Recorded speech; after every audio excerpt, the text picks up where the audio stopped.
بسم اللہ الرحمن الرحیم۔ السلام علیکم ناظرین، سیرت النبی صلی اللہ علیہ وآلہ وسلم کی سلسلے کی نئی ویڈیو کے ساتھ آپ کو خوش آمدید کہتے ہیں۔ زمزم کے کنویں کی ملکیت حاصل کرنے کے علاوہ حضرت عبد المطلب کی زندگی کا دوسرا اہم واقعہ ابرہہ کا بیت اللہ پر حملہ ہے۔ تاریخ میں اس واقعے کو واقعہ فیل کے نام سے یاد کیا جاتا ہے۔ ابرہہ ایک عیسائی سردار تھا۔ شاہ حبشہ نجاشی کی طرف سے یمن کا حاکم تھا۔ اس نے دیکھا کہ اہل عرب حج کے لیے مکہ مکرمہ جاتے ہیں اور خانہ کعبہ کا طواف کرتے ہیں، تو اس نے عیسائی مذہب کے نام پر یمن کے شہر سینا میں ایک عالی شان گرجا بنوایا۔ عرب میں اس گرجے کی خبر مشہور ہو گئی۔ قبیلہ کنانہ کا ایک آدمی وہاں گیا اور گرجے میں گندگی پھیلا کر بھاگ گیا۔ ابرہہ نے غصے میں آ کر قسم کھائی کہ کعبے کو ڈھا کر دم لوں گا۔ چنانچہ وہ ایک لشکر جرار لے کر مکہ مکرمہ کی طرف روانہ ہوا۔ راستے میں عرب کی جس قبیلے نے بھی مزاحمت کی، ابرہہ نے اسے تہو طے کر ڈالا، یہاں تک کہ وہ مکہ معظمہ کے قریب پہنچ گیا۔ وہاں کے لوگوں کو اپنے ارادے سے خبردار کرنے کے لیے اس نے اہل مکہ کے جانور پکڑ لیے۔ ان جانوروں میں حضرت عبد المطلب کے 200 اونٹ بھی تھے۔ حضرت عبد المطلب کو ابرہہ کی چڑھائی کی خبر ملی تو وہ خانہ کعبہ کی دیواروں سے لپٹ گئے اور رو پڑے۔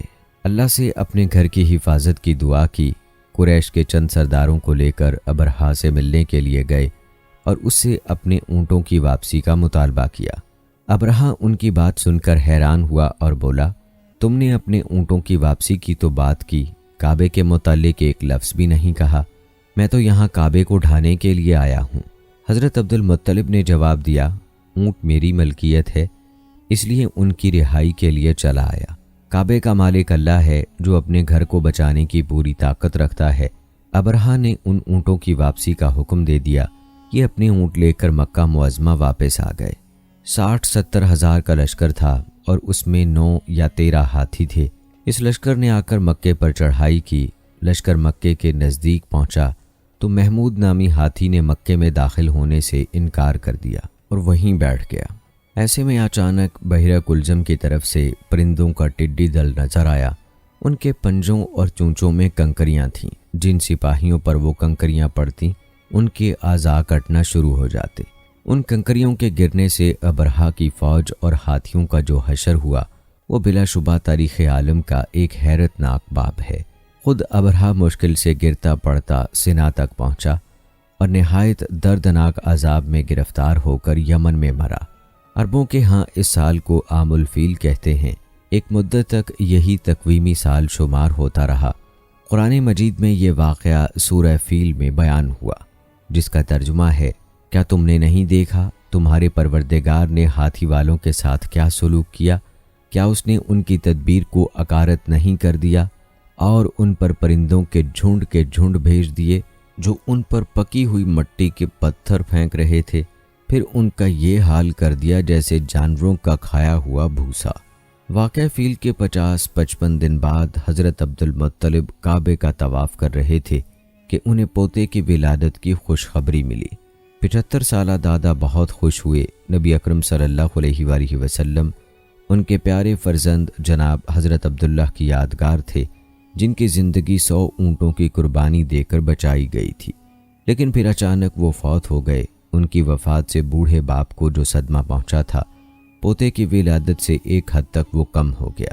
حضرت عبداللہ کی والدہ یعنی نبی اکرم صلی اللہ علیہ وآلہ وسلم کی دادی کا نام فاطمہ بنت عمر تھا۔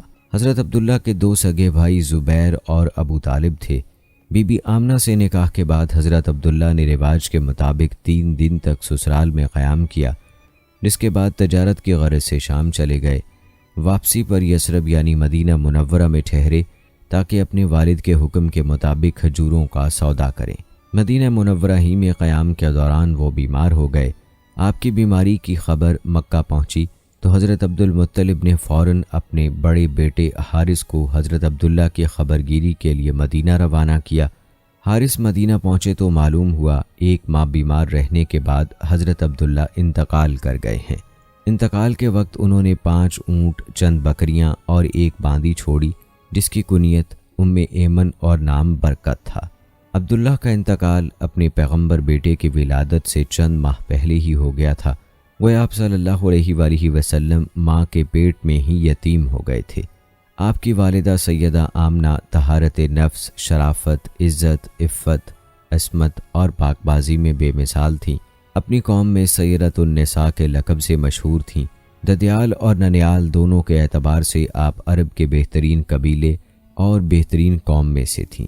ولادت باسعادت کے بعد 3-4 دن تک آپ کی والدہ نے آپ کو دودھ پلایا، پھر آپ کے چچا ابو لہب کی آزاد کردہ کنیز سویبہ نے اور پھر حلیمہ سعدیہ رضی اللہ تعالی عنہا نے دودھ پلایا۔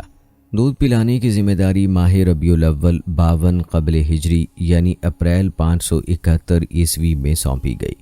اس زمانے میں عرب میں یہ دستور تھا جو آج کے دور میں بھی باقی ہے کہ نوزائیدہ بچوں کو دودھ پلانے کے لیے شرفاء ابتدا ہی سے دیہات میں بھیج دیا کرتے تھے تاکہ دیہات کی صاف ستھری اور کھلی آب و ہوا میں ان کی پرورش ہو سکے، زبان اہل عرب جیسی فصیح ہو جائے اور اہل عرب کی دیگر خصوصیات اوائل عمر ہی سے بچوں میں راسخ ہو جائیں۔ اس دستور کے مطابق سال میں 2 مرتبہ بنی سعد کی عورتیں شیر خوار بچوں کی تلاش میں آیا کرتی تھیں۔ چنانچہ آپ کی پیدائش کے 8 دن بعد انہی عورتوں کے ساتھ حضرت حلیمہ سعدیہ بھی تشریف لائیں۔ دوسری عورتوں کو تو مکہ مکرمہ کے کھاتے پیتے گھرانوں کے بچے دودھ پلانے کے لیے مل گئے، لیکن حضرت حلیمہ سعدیہ رضی اللہ تعالی عنہا خالی ہاتھ رہ گئیں۔ نبی اکرم صلی اللہ علیہ وآلہ وسلم چونکہ یتیم تھے، اس لیے انعام و اکرام کی امید کم تھی، اس لیے کسی عورت نے ان کے گھر کی طرف توجہ نہ کی۔ آخر جب روانگی کا وقت آیا تو حضرت حلیمہ کو خالی ہاتھ جانا بہت ناگوار گزرا اور اللہ تعالیٰ کی طرف سے ان کا دل اس یتیم بچے کی طرف کھینچنے لگا۔ چنانچہ انہوں نے اپنے شوہر حارث سے جا کر کہا، اللہ کی قسم مجھے یہ اچھا نہیں لگتا کہ میری ساری سہیلیاں تو بچے لے کر جائیں اور میں اکیلی کوئی بچہ لیے بغیر جاؤں، میں جا کر اس یتیم بچے ہی کو لے لیتی ہوں۔ شوہر نے یہ سن کر کہا، کوئی حرج نہیں، ممکن ہے اللہ ہمارے لیے اسی میں برکت عطا کر دے۔ اس کے بعد انہوں نے جا کر بچے کو لے لیا۔ قافلہ روانہ ہوا، سب سوار ہو کر چل پڑے۔ حضرت حلیمہ سعدیہ رضی اللہ تعالی عنہا بھی آپ کو لے کر چلیں۔ حضرت حلیمہ کی اونٹنی دبلی پتلی، دکھنے میں مریل اور چلنے میں سب سے سست رفتار تھی، لیکن جو ہی حلیمہ سعدیہ رضی اللہ تعالی عنہا آپ کو لے کر اس پر سوار ہوئیں، یکا یک وہ برق رفتار ہو گئی۔ باقی عورتوں نے اس منظر کو حیرت سے دیکھا کہ حلیمہ سعدیہ کی مریل اونٹنی ان کی طاقتور اور تیز رفتار اونٹنیوں سے آگے نکلی جا رہی تھی اور پھر وہ ان سب کو پیچھے چھوڑ گئی۔ یہ تبدیلی دوسری عورتوں کے لیے کسی معجزے سے کم نہیں تھی۔ حضرت حلیمہ کے والد ابو زبید کا نام عبداللہ بن حارث تھا۔ وہ نبی اکرم صلی اللہ علیہ وآلہ وسلم کے رضائی نانا ہوئے۔ حضرت حلیمہ کے شوہر کا نام حارث بن عبدالعزہ تھا۔ یہ دونوں ہی قبیلہ سعد بن بکر بن حوازن سے تعلق رکھتے تھے۔ اسی طرح حارث کے بچے آپ کے رضائی بھائی بہن ہوئے۔ جب تک آپ صلی اللہ علیہ وآلہ وسلم حلیمہ سعدیہ کے گھر رہے، ان کا گھر برکتوں سے مالا مال رہا۔ حلیمہ رضی اللہ تعالی عنہا بیان کرتی ہیں کہ وہ جب آئی تھیں تو قحط سالی کا دور تھا۔ ان کے پاس ایک گدھی تھی جو اس قدر دبلی پتلی اور مریل تھی کہ پورے قافلے میں سب سے سست اور مریل چال چلتی تھی۔ ایک اونٹنی بھی تھی مگر وہ قطرہ دودھ کا نہیں دیتی تھی۔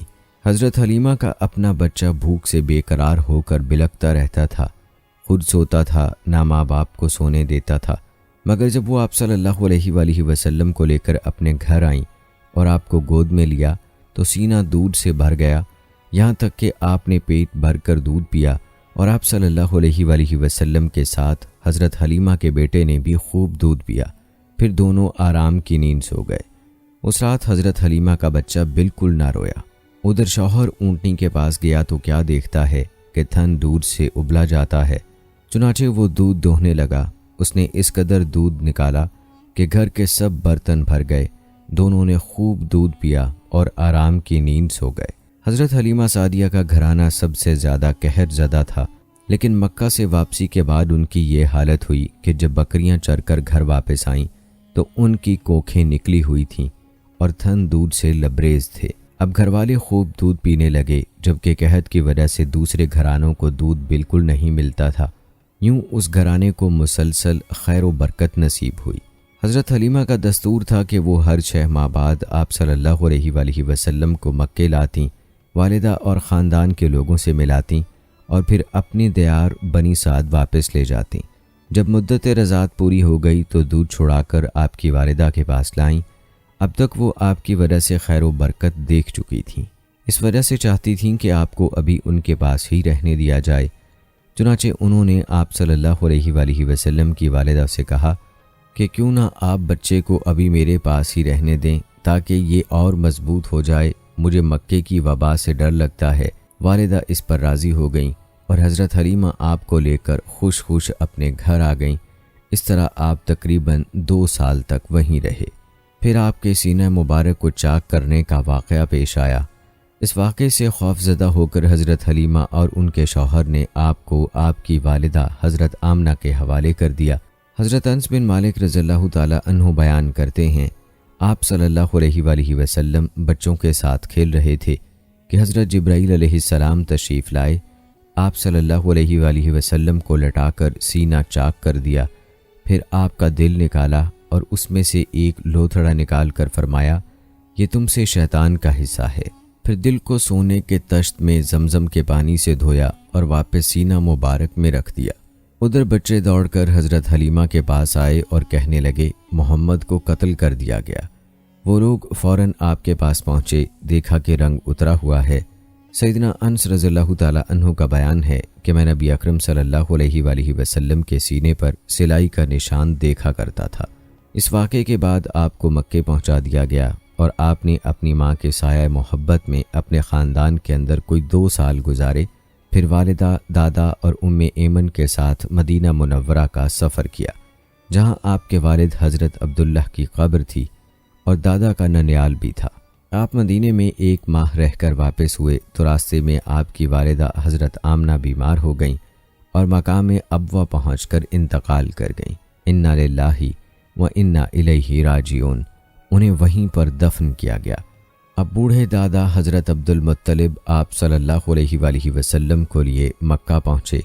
ان کے دل پر آپ صلی اللہ علیہ وآلہ وسلم کی والدہ کی وفات کی وجہ سے گہرا اثر تھا۔ آپ صلی اللہ علیہ وآلہ وسلم کے لیے ان کے دل میں ایسی محبت پیدا ہوئی کہ خود ان کی اپنے بیٹوں کے لیے ویسی محبت نہ تھی۔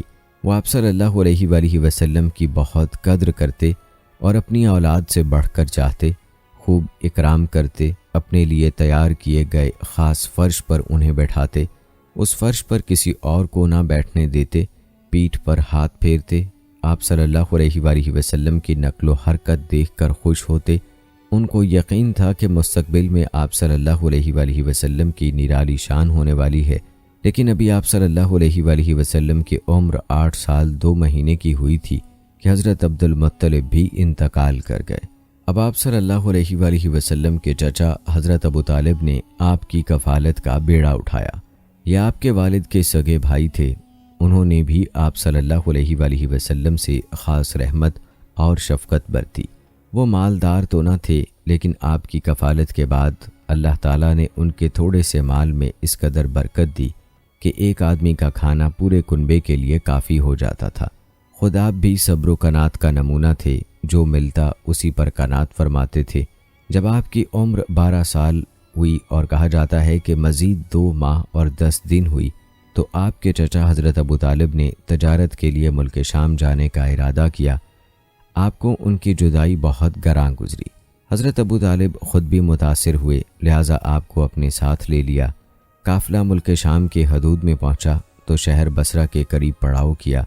بحیرہ نامی عیسائیوں کا ایک راہب اپنے گرجے سے نکل کر ان کے پاس آیا اور قافلے کے درمیان سے گزر کر نبی اکرم صلی اللہ علیہ وآلہ وسلم کے پاس پہنچا۔ پھر آپ کا ہاتھ پکڑ کر بولا، یہ دنیا کے سردار ہیں، پروردگار عالم کے رسول ہیں، اللہ انہیں رحمت عالم بنا کر بھیجے گا۔ میں انہیں مہر نبوت سے بھی پہچانتا ہوں۔ یہ کندھے کے نیچے نرم ہڈی کے پاس سیب کی طرح ہے اور ہم اس کا ذکر اپنی کتابوں میں بھی پاتے ہیں۔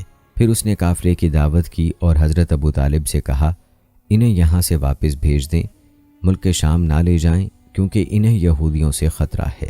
اس پر حضرت ابو طالب نے غلاموں کے ہمراہ آپ صلی اللہ علیہ وآلہ وسلم کو مکے بھیج دیا۔ جب آپ صلی اللہ علیہ وآلہ وسلم کی عمر 15 سال ہوئی تو ذیقدہ کے مہینے میں عکاظ کے بازار میں ایک لڑائی ہوئی۔ اس لڑائی میں ایک طرف قریش کے قبائل تھے اور دوسری طرف قیس اور اعلان کے قبائل تھے۔ دونوں میں گھمسان کا رن پڑا۔ فریقین کے کتنے ہی آدمی مارے گئے، لیکن پھر انہوں نے صلح کر لی اور طے پایا کہ دونوں طرف کے مقتولین گنے جائیں، جدھر زیادہ ہوں ادھر والے زائد مقتولین کا خون بہا لے لیں۔ اس کے بعد جنگ ختم ہو گئی اور باہمی دشمنی کو ختم کیا گیا۔ اس جنگ میں نبی اکرم صلی اللہ علیہ وآلہ وسلم بھی شریک تھے، لیکن آپ نے لڑائی میں براہ راست حصہ نہیں لیا، اپنے چچاؤں کو تیر تھماتے تھے۔ اس جنگ کا نام جنگ فجار ہے۔ یہ نام اس لیے مشہور ہوا کہ اس میں حرام مہینے کی حرمت پامال کی گئی۔ فجار نام کے واقعات 4 بار پیش آئے، ہر سال ایک واقعہ پیش آتا رہا۔ جنگ فجار والا واقعہ آخری تھا۔ اس سے پہلے کے 3 واقعات میں ہلکے پھلکے جھگڑے ہوئے، شدید لڑائی صرف اسی چوتھے واقعے میں ہوئی۔ اس جنگ کے بعد ذی القعدہ ہی کے مہینے میں 5 قبائل کے درمیان ایک عہد نامہ طے پایا۔ اس عہد نامے کو حلف الفضول کہا جاتا ہے۔ ان قبائل کے نام بنو ہاشم، بنو مطلب، بنو اسد، بنو عبد العزیٰ، بنو زہرہ اور بنو تین ہیں۔ اس کی وجہ یہ ہوئی کہ یمن کا ایک آدمی اپنا سامان تجارت لے کر مکے میں آیا۔ عاص بن وائل نے اس سے وہ مال خرید لیا، لیکن قیمت ادا نہ کی۔ اس نے بنو عبد الدار، بنو مخزوم، بنو سہم اور بنو عدی سے فریاد کی، لیکن انہوں نے کوئی توجہ نہ دی۔ چنانچہ اس نے ابو قبیس کے پہاڑ پر چڑھ کر چند اشعار پڑھے، جن میں اپنی مظلومیت کا نقشہ کھینچا اور آواز لگائی کہ کوئی تو اس کا حق دلانے کے لیے اس کی مدد کرے۔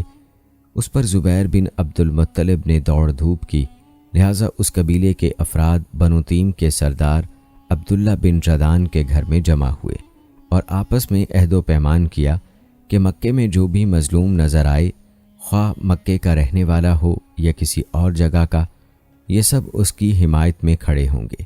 انہوں نے عاص بن وائل سے بھی اس کا حق لے کر اس کے حوالے کیا۔ اس عہد و پیمان میں بھی آپ اپنے چچاؤں کے ساتھ تھے۔ نبوت سے سرفراز ہونے کے بعد آپ صلی اللہ علیہ وآلہ وسلم فرمایا کرتے تھے، میں عبداللہ بن جدان کے مکان پر ایک ایسے معاہدے میں شریک ہوا کہ مجھے اس کے بدلے سرخ اونٹ بھی پسند نہیں، اور اگر میں اس کے لیے اسلام کے دور میں بلایا جاتا تو ضرور جاتا۔ نبی اکرم صلی اللہ علیہ وآلہ وسلم یتیم پیدا ہوئے اور اپنے دادا پھر چچا کی کفالت میں رہے۔ والد سے وراثت میں جو کچھ ملا تھا اس سے کچھ نہیں ہو سکتا تھا۔ چنانچہ جو ہی آپ صلی اللہ علیہ وآلہ وسلم ہلکے پھلکے کام کرنے کے لائق ہوئے، اپنے رضائی بھائیوں کے ساتھ دیار بنی سعد میں بکریاں چرانے لگے۔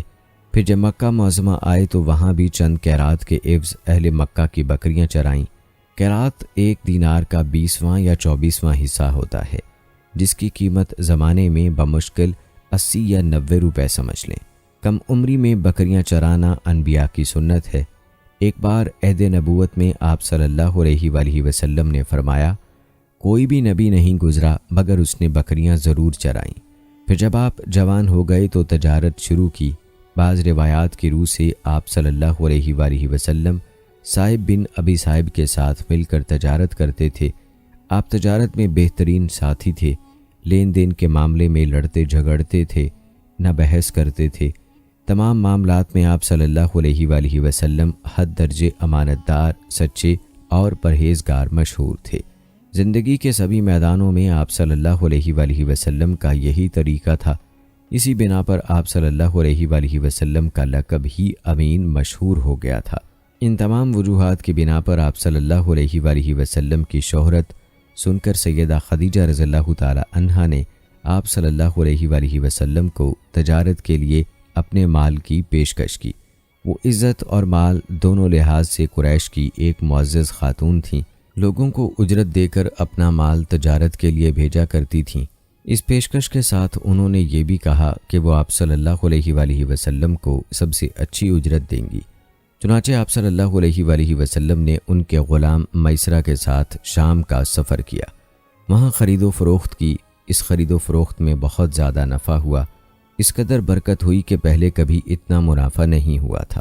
شام سے آپ صلی اللہ علیہ وآلہ وسلم مکہ واپس آئے اور سیدہ کی امانت انہیں سونپی۔ سیدہ خدیجہ رضی اللہ تعالی عنہا نے امانت اور برکت کا یہ حال دیکھا تو حیرت زدہ رہ گئیں۔ ادھر میسرہ نے بھی آپ صلی اللہ علیہ وآلہ وسلم کی باتیں انہیں بتائیں۔ تب سیدہ نے محسوس کر لیا کہ انہیں ان کی مراد مل گئی ہے۔